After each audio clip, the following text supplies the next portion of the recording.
नमस्कार, आप देख रहे हैं अपना बिहार। आपके साथ मैं हूं शिप्रा झा और बुलेटिन में सबसे पहली खबर आपको बताएं। ईओयू की जांच में इस बात का खुलासा हुआ है कि एनडीए सरकार के फ्लोर टेस्ट के दौरान सरकार को गिराने की साजिश रची गई थी। अब इस मुद्दे पर बिहार में सियासी माहौल गर्म है। जेडीयू ने कहा कि जिन लोगों ने भी ये साजिश रची वो जेल जाएंगे, तो दूसरी ओर आरजेडी नेताओं का कहना है कि सत्ता पक्ष की ओर से क्या हुआ था ये पूरे देश ने देखा।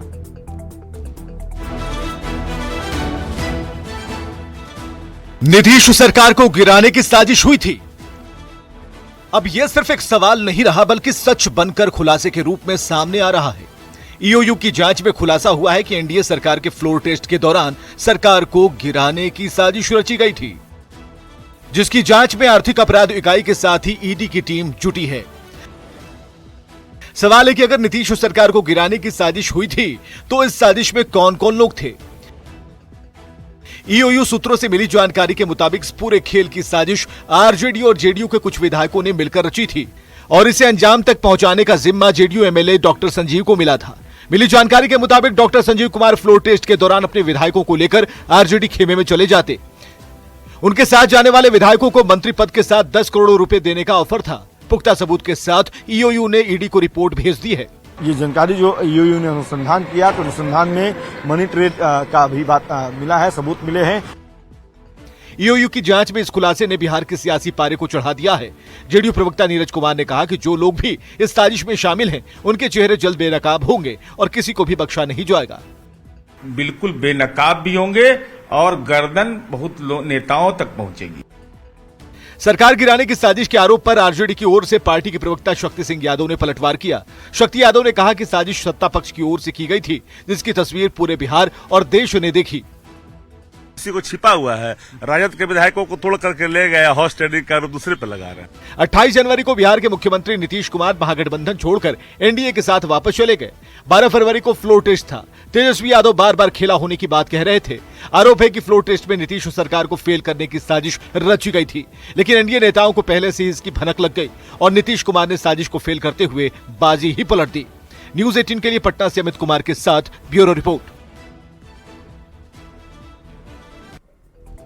सीएम नीतीश कुमार ने दूसरे चरण में बाढ़ पीड़ित परिवारों के लिए राहत राशि जारी कर दी है। सीएम नीतीश ने लगभग 3,21,000 बाढ़ पीड़ितों को राशि डीबीटी के जरिए ट्रांसफर की। सीएम ने 225 करोड़ से ज्यादा की राशि बाढ़ पीड़ितों के परिवारों को दी है। ये मदद आपदा प्रबंधन नियम के मुताबिक दी गई है। कोसी, गंडक, बागमती के बाढ़ पीड़ितों को सहायता राशि जारी की गई है।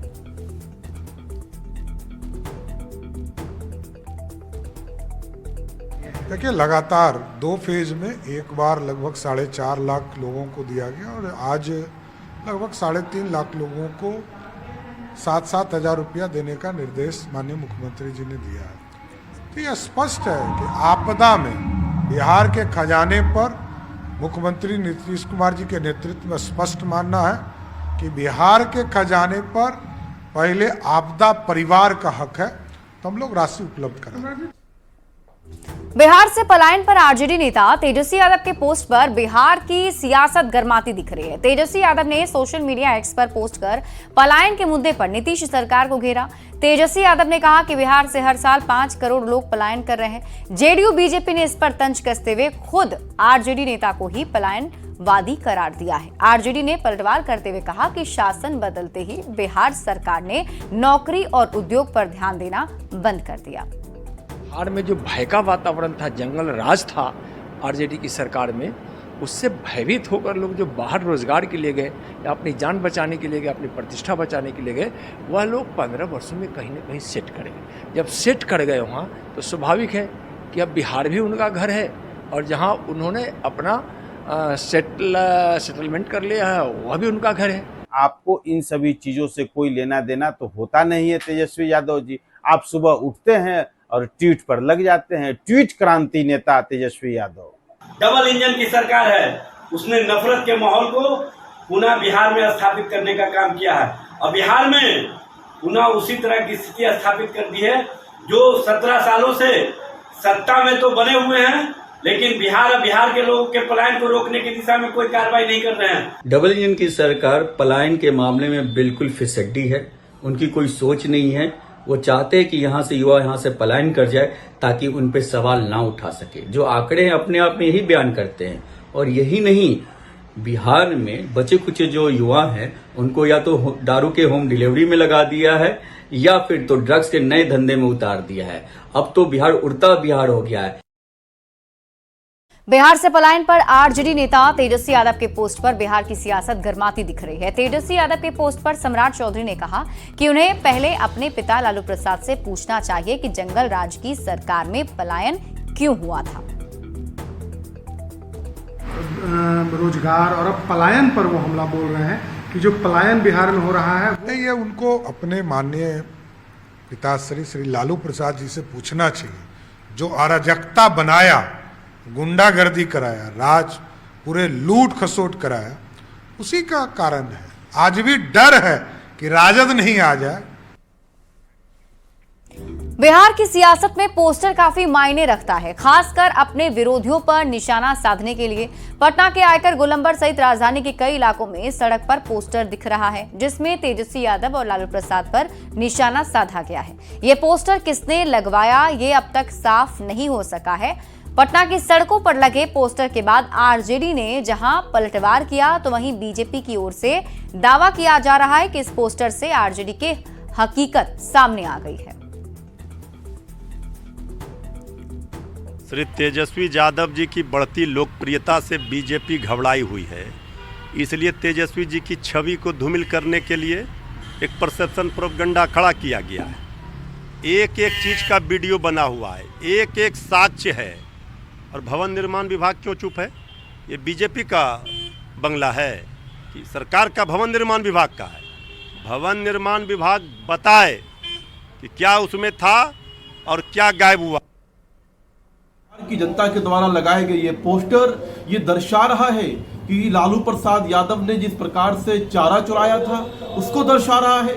तेजस्वी यादव ने जिस प्रकार से सरकारी आवास को खाली करते समय सरकारी संपत्ति, नल, टोटी, एयर कंडीशन, बेड को चुराने का काम किया उसको दर्शा रहा है। बिहार में शिक्षा विभाग ने सरकारी स्कूलों के लिए ड्रेस कोड जारी कर दिया है। शिक्षक अब स्कूल में जीन्स और टी शर्ट पहनकर नहीं आएंगे। शिक्षकों के रील्स बनाने पर भी रोक लगा दी गई है। डांस और डीजे वाले वीडियो पर भी पाबंदी है। गिरिराज सिंह ने शिक्षकों को टी शर्ट और जीन्स पहनने पर स्कूल में प्रतिबंध लगाए जाने पर प्रतिक्रिया दी। उन्होंने कहा कि शिक्षक को जितना सामान्य होना चाहिए उतना ही अच्छा है। तो आपको बता दें कि शिक्षा विभाग की तरफ से अनुशासन को लेकर यह सख्त आदेश जारी किया गया है जिसमें कहा गया है कि जो शिक्षक हैं वो अब स्कूल में जीन्स और टी शर्ट पहन के नहीं जाएंगे बल्कि उन्हें फॉर्मल ड्रेस में जाना होगा और साथ ही साथ रील्स बनाने पर भी मनाही है। शिक्षकों का दर्जा भगवान से दिया गया है, इसलिए शिक्षक जितना सामान्य रहेंगे विद्यार्थियों पर उतना अच्छा असर पड़ेगा। बढ़ते आगे, केंद्रीय मंत्री और बीजेपी के फायर ब्रांड नेता गिरिराज सिंह हिंदू स्वाभिमान यात्रा पर निकलने वाले हैं। गिरिराज सिंह हिंदू स्वाभिमान यात्रा पर निकलेंगे और ये यात्रा संगठित हिंदू, सुरक्षित हिंदू को लेकर है। गिरिराज सिंह की यात्रा पर सियासत तेज है। अपने बयानों को लेकर सुर्खियों में रहने वाले बीजेपी के फायर ब्रांड नेता गिरिराज सिंह एक बार फिर चर्चाओं में है। वजह है 18 अक्टूबर से शुरू होने वाली उनकी यात्रा, जिसे हिंदू स्वाभिमान यात्रा का नाम दिया गया। गिरिराज सिंह के हिंदू स्वाभिमान यात्रा के ऐलान ने बिहार के राजनीतिक पारे को चढ़ा दिया है। किसने पक्ष और किसने विरोध में बयान दिया वो भी सुनाएंगे। पहले गिरिराज सिंह की यात्रा कहां से कहां तक है और किस लिए है वो जान लीजिए। गिरिराज सिंह की यात्रा 18 अक्टूबर से शुरू होगी। यात्रा का पहला चरण 18 से 22 अक्टूबर तक है। पहले चरण में भागलपुर से किशनगंज तक यात्रा करेंगे। गिरिराज सिंह का कहना है कि उनकी यात्रा उद्देश्य बांग्लादेश में हिंदुओं पर हुए अत्याचार का विरोध करना है, हिंदू समाज को संगठित करना है और संगठित हिंदू, सुरक्षित हिंदू के मकसद से है। गिरिराज सिंह जी का मुख्य उद्देश्य बांग्लादेश में हिंदुओं पर हुए अत्याचार का विरोध और हिंदू समाज को संगठित करना है। गिरिराज सिंह की हिंदू स्वाभिमान यात्रा पर राजनीतिक माहौल गर्म है। आरजेडी ने गिरिराज सिंह पर माहौल खराब करने का आरोप लगाया।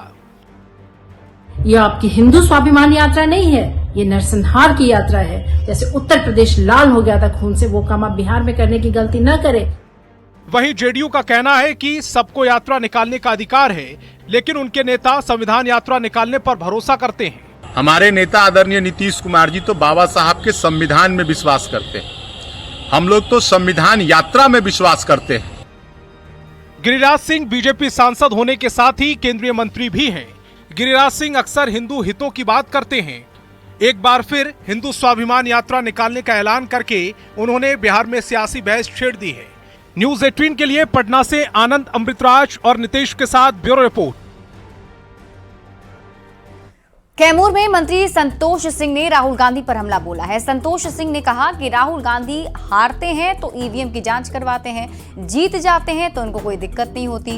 राहुल गांधी अपनी जलेबी वाली फैक्ट्री की भी जांच करवा लें। देखिए, एक्चुअली राहुल गांधी को उनको तो ईवीएम का जांच हारते हैं तो करवाते हैं, कोई नई चीज नहीं। आज जीत जाते हैं तो ईवीएम उनका नहीं रहता है। उनको जलेबी वाला जो फैक्ट्री है उनका जांच करवा लें कि कौन सा जलेबी का फैक्ट्री बनवा रहे थे जो हरियाणा के लोगों को पसंद नहीं आया। पीएम मोदी के लखपति दीदी के संकल्प को साकार करने के उद्देश्य से मुजफ्फरपुर के रोहुआ पंचायत में मशरूम क्लस्टर का उद्घाटन गिरिराज सिंह ने किया है। एआई तकनीक से लैस इस मशरूम हट की जिम्मेदारी जीविका दीदियों को दी गई है। इस दौरान गिरिराज सिंह ने कहा कि अब मुजफ्फरपुर टेक्सटाइल हब के बाद मशरूम हब भी बनेगा।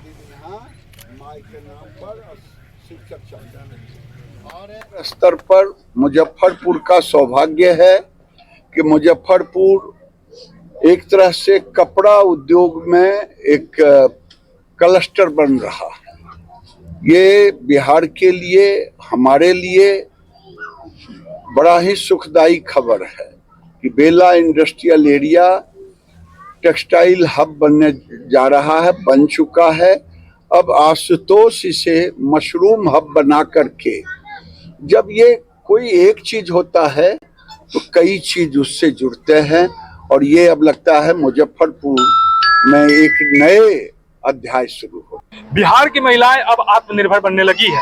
कई क्षेत्रों के बाद अब मशरूम उत्पादन के क्षेत्र में भी महिलाएं अग्रणी हैं। इस वक्त हम रोहुआ में हैं, जहां मशरूम क्लस्टर का उद्घाटन किया गया है। केंद्रीय कपड़ा मंत्री गिरिराज सिंह यहाँ पर पहुंचे थे और उन्होंने महिलाओं द्वारा संचालित इस मशरूम क्लस्टर का उद्घाटन किया है। हम आपको पहले तस्वीर दिखा दें। मशरूम हट, अलग अलग मशरूम हट जो है वह महिलाओं के द्वारा संचालित किए जाएंगे और इसमें तमाम सेटअप जो है वह तैयार कर दिया गया है। 29 केजी एक सेटअप, एक हट में मशरूम जो है वह उत्पादित किए जाएंगे और इसकी तमाम जिम्मेदारियां जो है यहाँ के महिलाओं को मिला है। प्रत्येक हट, यहाँ 10 हट बनाया गया है, प्रत्येक हट में प्रत्येक महिला इसकी जिम्मेदारी संभालेंगी। क्या इसमें करना है आप लोग को? हम लोग को देख रेख करना है। देख रेख करना है, इसके लिए भी पैसे वगैरह मिलेंगे जी। और उत्पादन भी होगा यहाँ पे मशरूम का जी। तो कैसे करेंगे, उत्पादन कैसे होगा, बाजार में कैसे भेजेंगे, ये सब आप लोग को बता दिया गया है? जी, बताया गया है। कितने हट है यहाँ पे? 10 हट है। आपको भी जिम्मेदारी मिली है हट की, कैसे क्या करेंगे इसमें? इसमें देख रेख करेंगे मशरूम का। मशरूम उत्पादन, पहले आप लोग इस काम से जुड़े थे क्या? नहीं, पहले तो नहीं जुड़े। अब कैसा लग रहा है? एक बड़ी जिम्मेदारी आपको मिलने जा रही है। लग रहा है, बहुत खुशी हो रही है। कितना केजी उत्पादन की क्षमता है? लगभग 29 किलो। रोहुआ चौक जो है उसके बगल में यह पूरा मशरूम क्लस्टर खुला है, जहाँ पर महिलाओं को ये पूरी जिम्मेदारी दी गई है। तमाम महिलाएं, करीब 10 हट है और सभी हट को महिला संभालेंगी, पूरी देखरेख करेंगी और उत्पादन से और बाजार से जुड़े तमाम गुण को भी सीखेंगी। मुजफ्फरपुर से न्यूज 18 के लिए प्रियांक सौरभ। खबर जहानाबाद से है, जहां मखदूमपुर के नियामतपुर हॉल्ट के पास ट्रेन को डिरेल करने की साजिश को नाकाम कर दिया गया। बता दें कि ड्राइवर की सूझबूझ से बड़ा हादसा टल गया। हालांकि कुछ देर तक के लिए ट्रेनों की आवाजाही पर ब्रेक जरूर लग गई थी, लेकिन अब सब कुछ सामान्य है। बता दें कि पटरी पर बड़ा पत्थर रखकर इस्लामपुर हटिया एक्सप्रेस ट्रेन को डिरेल करने की कोशिश की गई थी। स्थानीय बेलागंज थाना में एफआईआर दर्ज किया गया है।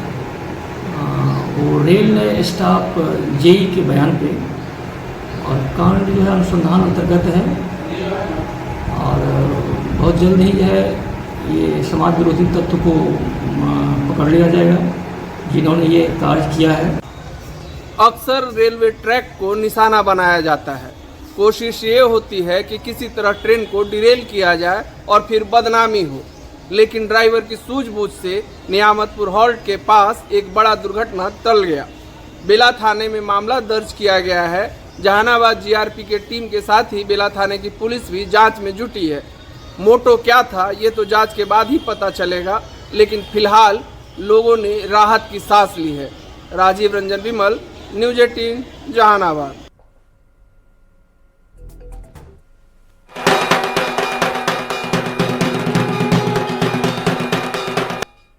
और अब बात करेंगे दुर्गा पूजा की। पटना के डाक बंगला चौराहे पर भव्य पंडाल में श्रद्धालु मां दुर्गा का दर्शन कर रहे हैं। डाक बंगला चौराहे पर आकर मां दुर्गा के दर्शन का अलग ही आनंद है। शाम से ही डाक बंगला चौराहे पर भीड़ लगी हुई है।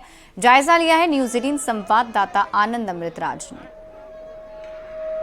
डाक बंगला चौराहे पे, और पटना के डाक बंगला चौराहा वो जगह होता है जहाँ पे पटना में कोई भी अगर दुर्गा पूजा घूमने घर से बाहर निकला तो उसकी एक बार इच्छा जरूर होती है कि वो पटना के डाक बंगला चौराहे पे आए और यहाँ के मूर्ति का दर्शन करें। और इस वक्त तस्वीर देखिए, हम आपको तस्वीर दिखा रहे हैं पटना के डाक बंगला चौराहे की जबरदस्त भीड़, और जैसे जैसे रात होती जाएगी ये भीड़ बढ़ती जाएगी।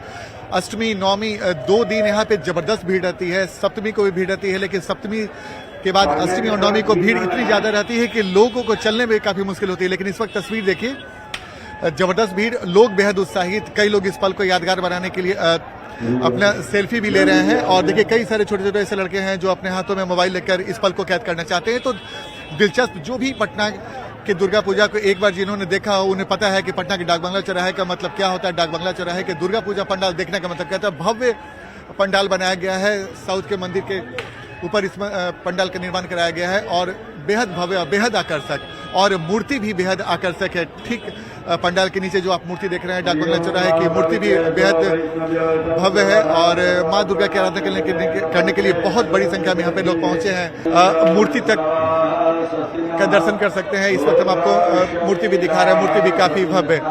और इस वक्त जो हम आपको तस्वीर दिखा रहे हैं पटना के डाक बंगला चौराहे की, जो लगातार यहाँ पे लोगों का आने का सिलसिला जारी है।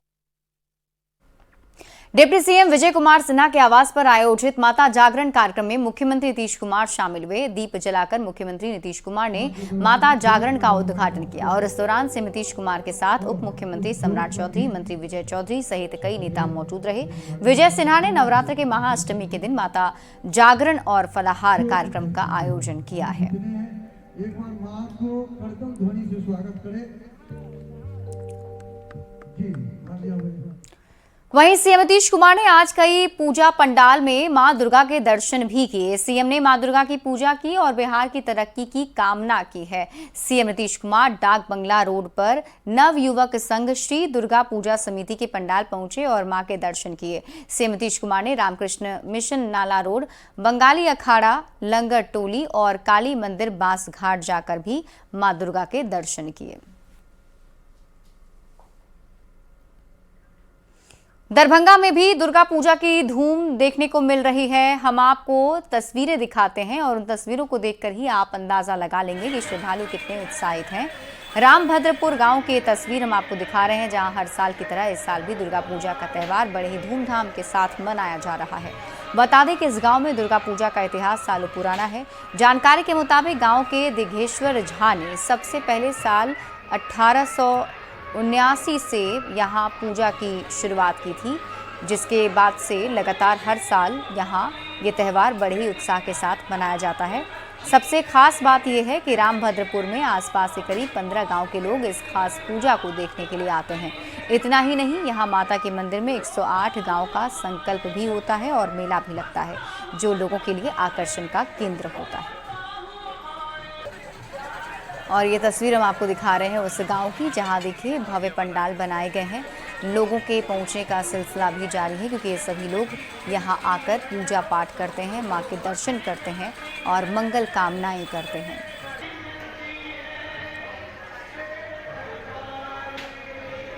और फिलहाल इस बुलेटिन में अभी के लिए बस इतना ही, लेकिन उससे पहले आपको बता दें, न्यूज 18 बिहार झारखंड के यूट्यूब चैनल को अगर अभी तक आपने सब्सक्राइब नहीं किया है तो आप इसे सब्सक्राइब कर लीजिए।